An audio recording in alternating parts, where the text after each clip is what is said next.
105 माणसं लाठ्या झेलल्या, गोळ्या खाल्ल्या, प्राण दिले कशासाठी? फक्त त्यांच्या भाषेसाठी. 1950चं दशक. भारत स्वतंत्र झाला होता, पण मराठी माणूस अजून बंधनात होता.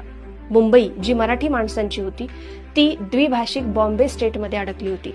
मराठीला स्वतःचं राज्य नव्हतं, स्वतःची ओळख नव्हती. तेव्हा झाली संयुक्त महाराष्ट्र चळवळ. सेनापती बापट, आचार्य अत्रे, SM जोशी या नेत्यांनी सांगितलं की मराठी माणसाला स्वाभिमान हवा आहे. 1955 ते 1960 5 वर्ष रस्त्यावर लढा, पोलिसांच्या गोळ्या, आंदोलनं. 105 जणांनी या लढ्यात प्राण गमावले. आज ज्या फ्लोरा फाउंटनला आपण हुतात्मा चौक म्हणतो ते नाव रिकामं नाही. तिथं 105 माणसांचा जीव आहे. आणि मग आला 1 मे 1960, महाराष्ट्र राज्याचा जन्म.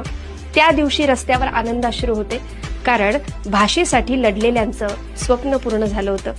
राज्य मिळालं, पण मराठी भाषेला खरी जागतिक ओळख मिळाली ती एका वेगळ्याच मैदानात, रंगमंचावर, पडद्यावर, गाण्यात.